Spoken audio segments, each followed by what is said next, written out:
¿Sí? Bueno, hemos pasado una noche fantástica.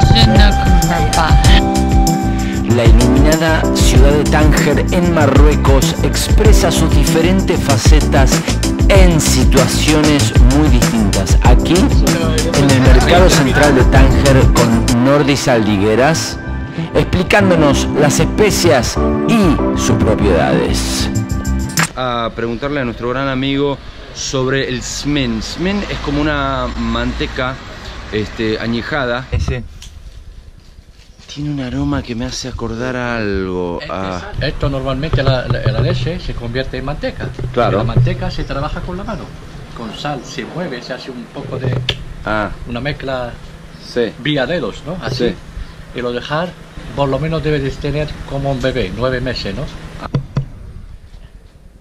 Claro, casi tiene como si fuese un poquito de aroma a Roquefort. No, porque es la leche. Claro. Y como también la leche, el queso Roquefort que me ha dicho, esto como el vino, ya sabes, cuando más tarda, sabor más mejor, más alegría. Hay que disfrutar de la vida, hombre, que son 2 días. Sí, ¿El cocinero está casado?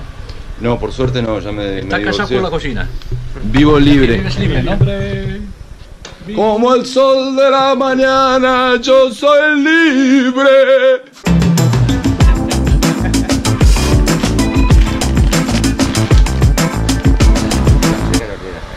Todo, fíjate, todo esto, apúntalo, avísalos de allá. Todo esto, el mundo, la vida, la salud, la alegría, por menos de 5 euros. ¿Quién era el que cantaba? Para tan largo viaje, las penas pesan en el corazón. Al partir un beso y una flor,